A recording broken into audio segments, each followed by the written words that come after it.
So yan, good morning po sa lahat mga kalingap. Galing ako sa actually hindi pa man ako nakauwi sa bahay kasi dito ako natulog sa sasakyan. Kung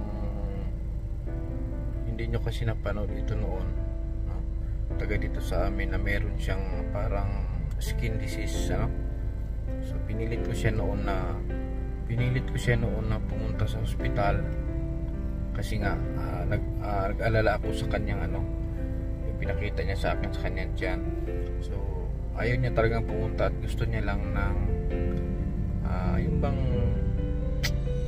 yung tao lang, albularyo, parang ganun. Sabi ko hindi yan basta-basta i-ignore yung sakit na yan kasi nga parang worried ako. Kaya pinilit ko siya doong time na yon.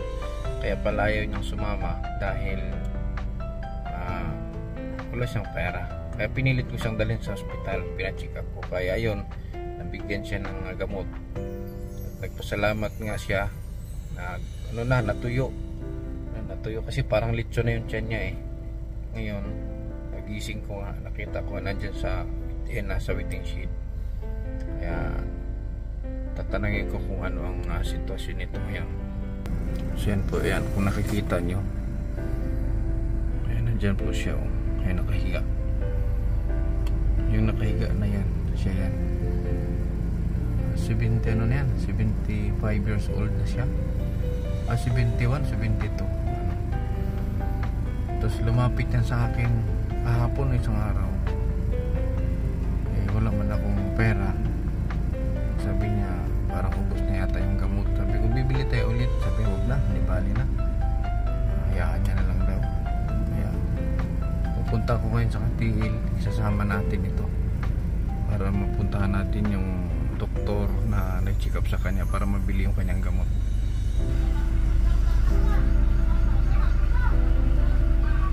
Sino kayo? Nibina! Si balita. Ano balita? Kung si balita, okay na ang tiyan mo?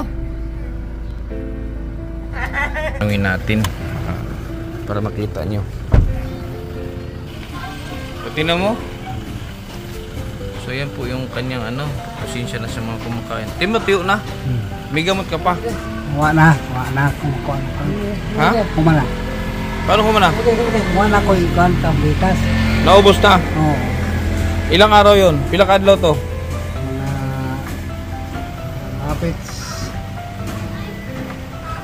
Mga 6 days. 6 days? Okay na? Pero okay na. Anong sabi ng doktor? Okay na ba? Baka kailangan pa ng follow-up na gamot.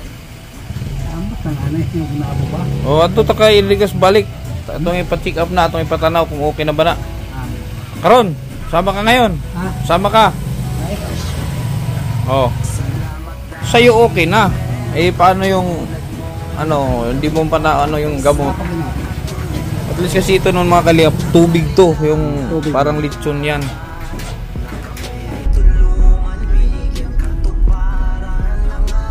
Kano sa panano? Nahuman ang nahurat ang tambalim. Ito bang saka adlaw? Ano pa? Bali ang binigay pang isang linggo, pang isang semana. 6 days.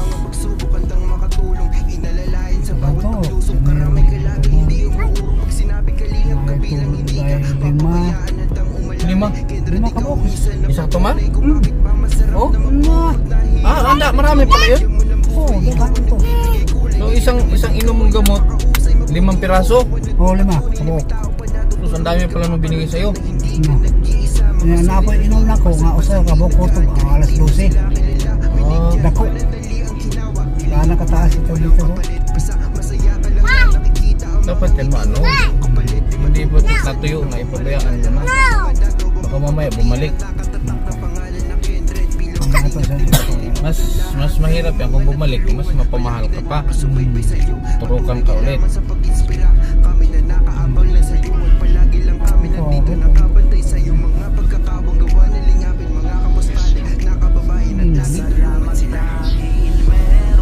dito na tayo sa doktor. Tatanungin natin yung reseta. Hintayin natin, may ginagawa pa. Ano injection ha? Kanya lang boss. Oh. Oh. Bayari dito. Ha? Pila na? 995. Bayari na. Ikaw na yung bahala na.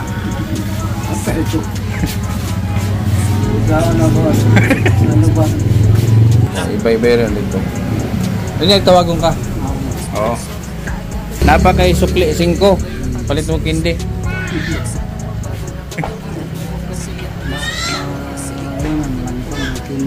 Ha? Mana po ng kindi. Kaya na kaysa kung magpabinisaya ka, pag may sakit ka, doktor yun, doktor. Huwag doon sa mga bisaya kung ano. Porta mo ng pera pag ilan po. Pera. Isipin yung pera. Yung pera lagi nandyan yan. Nasa bangko lang lagi ang pera. Okay na? Kompleto na to. May sukli ka pang 5 piso. Imuha na na.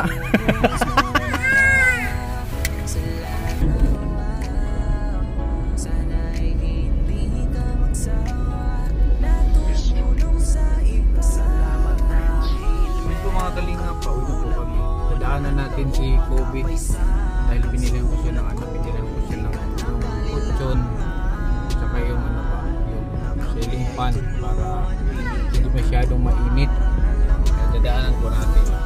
So yan, dito na tayo mga kalingap. Dadaan ko lang tong yung binili kong foam.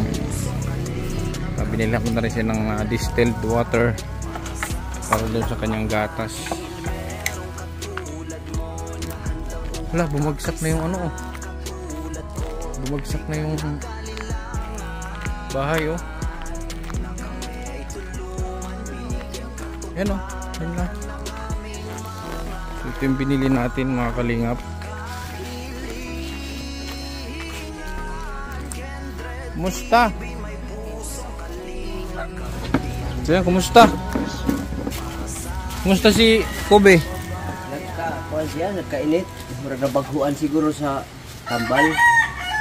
Nagkainit niya ang iyang kalibang kuan kanay murag basa-basa bitaw. Na kuan sa gatas kanang baguan lagi. Pero hindi mo siya tuloy nilagnat. O dili kay tinuod kanang siguro siya. Yun daw, yung timpra, yung ubo niya, ay na kuan na. Nabawas-bawas na yung ubo niya. Nabawas-bawas na. Pero nasunod yung gamot. Oo. Pati vitamins. Okay. So dumaan ako dito, dinala ko nga to kutsyon. Kasi natutulog yung sa mahiga, matigas. Tapos itong ceiling fan ilagay mo diyan sa pwede naman diyan sa sampayan mo to ilagay. Oo. Itapat mo lang sa kanya pag natulog para di ba tapos yung saan yung tubig. Ay, dinagdagan ko yung Tubig. yung distilled niya. Ba't parang walang bawas ng tubig? Parang walang bawas. Hindi nyo ginagamit? Gabi. Ha? Basta huwag kayong gumamit ng iba ha. Ito lang. Akin yan. Tubig.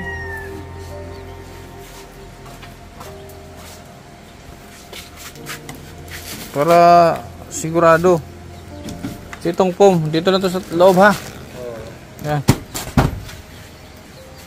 Itong ikaw na bahala man nito. Sabit natin sa sampayan, okay yan. Para hindi masyado mainit. Mabawasan yung init. Kobe! Kobe! Kobe! Wawa naman si Kobe. Basta maubos yung magatas. Tingnan natin ang improvement yan sa siguro kung yung dumi niya, baka nanibago lang.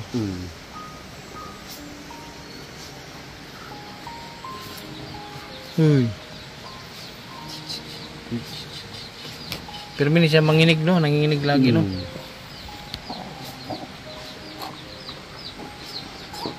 Kailangan talaga lagi siya nakasandal lang. Oo. Huwag niyo pabayaan to na yung nakalali ang ulo. Dapat nakasandal lagi. Pag binuhat yan, pag kinarga, dapat hindi nakalaylay ang ulo. Dapat ganyan na, nakasandal.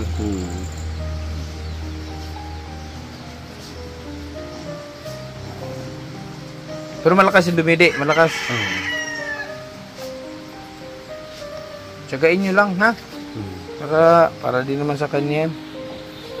Kobe, ano? Ha? Siya, parang matamlay. Timpra lang yung timpra. Timpra, gamit ako.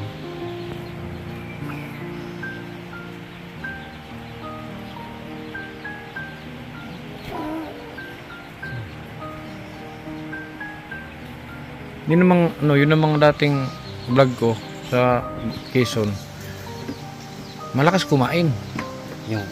Malakas siya kumain. Ganito din ang ano niya. Ganito din ang sitwasyon niya. Pero malakas yung kumain, kahit ano ipakain, kumakain siya.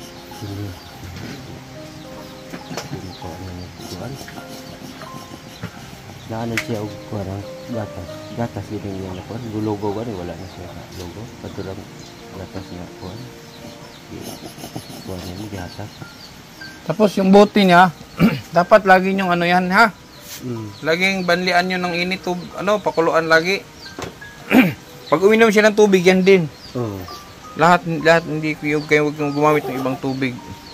Para basta wag nyo lang i-skip tong mga gamot niya.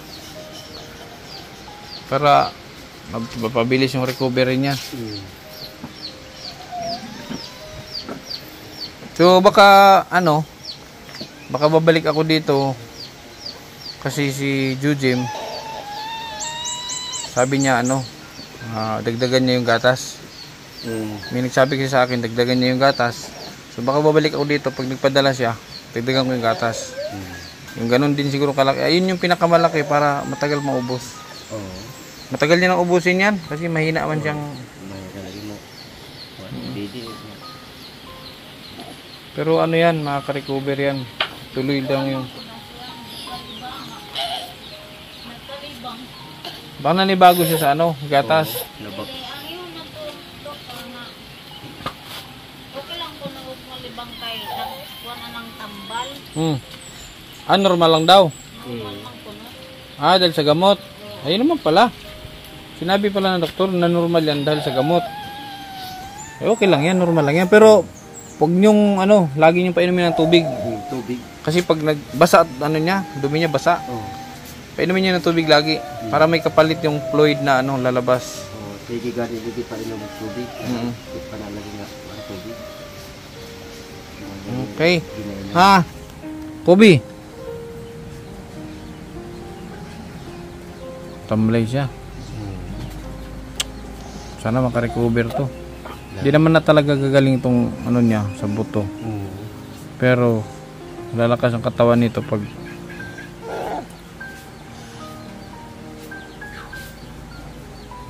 wagani ko rin nuksi kay labog ko ng isa na kinila init po. Hindi lagi trabaho. Kinila yun. Nag-aaral ba to? Wala pa gani. Hindi pa. Ilang taon na ba yan? Hindi man nakaroon ko July, mag-unom. Ito? Isang taon lang pagitan nila. Ito ang 3 taon. Ito malakas to. Pir. Wala. Sige ha, hindi na magtagal. Babalik ako dito pag nakapagpadala si Jujim kasi nga pinapadagdagan niya yung gatas. Babalik ako dito ha. Anytime pag nandiyan na yung pera niya. Sige, salamat po. Ha? Alagaan niya lang si Kobe. Yun po, mga kalingap. Ay, bakit nga pala bumagsak yan? Sa hangin? Lah. Bumagsak. Buti walang tao. Ay, lagi ba sila dyan? Nakakatakot. Buti walang tao. Wala sila dyan. Bumagsak sa hangin. So yun po mga kalingap. So dinaanan ko lang dito si Kobe kasi nga galing kami doon kay Tatay Boy na. Pinaano ko nga, pinapaloob ko sa doktor yung kanyang yung skin, yung yung pinakita natin kanina. Sinawa din ako kasi doon. Kaya dinala ko, kipit din kasi ang pamilya, so matulungan din natin. Kaya dinaanan ko na si Kobe dito kasi nga nasa daan na lang naman to, sayang naman yung oras na dadaan ako dito. Kaya dinala ko na yung yun nga ibinili natin. Kaya thank you. At saka si Jujim nga pala, sabi niya magbigay daw siya dyan para kay Kobe, silang mag-asawa. Sana babalikan ko sila dito pag may naipadala siya sa akin. Kaya maraming salamat mga kalingap sa patuloy na suporta Candy TV. Congratulations, top 2 tayo. So kahit top 2 tayo, malaki-laki yung ating palipad, pero hindi pa rin nagiging, kung tutuusin, kapos pa rin. Kaya sana tuloy-tuloy lang, sana hindi kayo magsawa sa ating kalingap, kay Kuya Bal Santos Matubang, kay Kalingap Rab at Edna, kay Kerdo Tosmi, Maria Cosinera, GC Official. So sa mga nagtatanong naman kay Michael at kay Jumel, is okay naman ang magkapatid. So sa ngayon okay naman ang kanilang kalagayan. Matatawag ko na magaling na sila. Kaya lang, antay-antay lang sa update natin mga kalingap. Hoy! Ano balita? Anong balita? Alas 4 Upper Street nila. Ha? Alas 4 Upper Street. Pero ato na kumuhiga sa katil sa terminal kay gusto naman kayo atong musayo ko ni naglaw. So pagdating mo doon, diretso din check up. Naka-schedule ka? Merkulis man. Naka-schedule ka? Ato na Merkulis tayo. Merkulis man na schedule din. Check up. Dagandahin na nakapacheck up. Pagka-Huwebes, titir magbanan. So ano pero po tayo? Siguro kaya po kuan, boss. I-kuan gani ka ng resita gihapon nila ka itong ipampakat daw yung sa akong anak. Tapos sige lang, namin kamot lang dito. Si Maya. Okay, wala na withdraw akong kwarta. Ambot, masih problema sa bangko. Napo ko'y kuha ko ng tang 8,000, di man ako makuha. Nagtuyog na ko ito sa katil kaina. Wala mo, nagpapasa na lang sa GCash para makaprovide ng pamasahe. Ha? Oo. 1.5. Pamasahe safety gini ang bakanpot na. Ha? Para dito rin may matambal-tambal. Pagpuntos na lang muna ako dito. Palihog na lang kay. Wala na ako di ka na ako ma-withdraw. Di ka nagkatil karon. Sige na sir, upan ang litan sir na kung sa'y kuhan na di kaya po makatawag na ini mo kay wala mong question number ako. Kaya ito lang ako, kung wala po ko sa mga pusil kung makatawag ko sa inyo. Hindi, okay na, hindi na mag-dollar raman. Di, huwag ka lang dito sa mati ba? Pagkatawag dito, panalitan kung sa'y kuhan. Panalitan makuhan, kung tawag ko sa inyo. Turuan man ko sila number ninyo. Mag-message ka sa kuhan, sa kuhan Facebook page. Ito sa mo. Sa Candy TV. Ito ragod. Huwag matibanan. Ha? Sige. Salamat kayo, Busing, ha? Ha? Sige.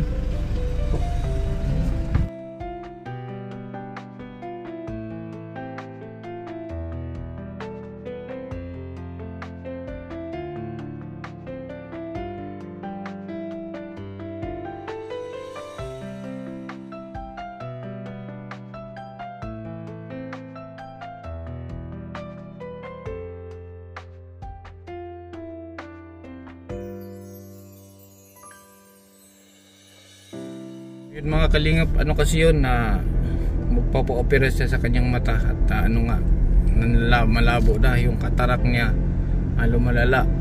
Kaya lumapit siya sa akin na kahit pamasahe kasi libre naman daw ang opera. Pumunta siya kahapon kanina. Pumunta siya doon kanina doon sa bahay. sabi ko, puntahan na lang kita para makapag-provide ako ng pamasahe. Kaya na hinatid natin. Maraming salamat mga kalingap. Hanggang sa susunod nating uploads. Thank you so much. Buhay!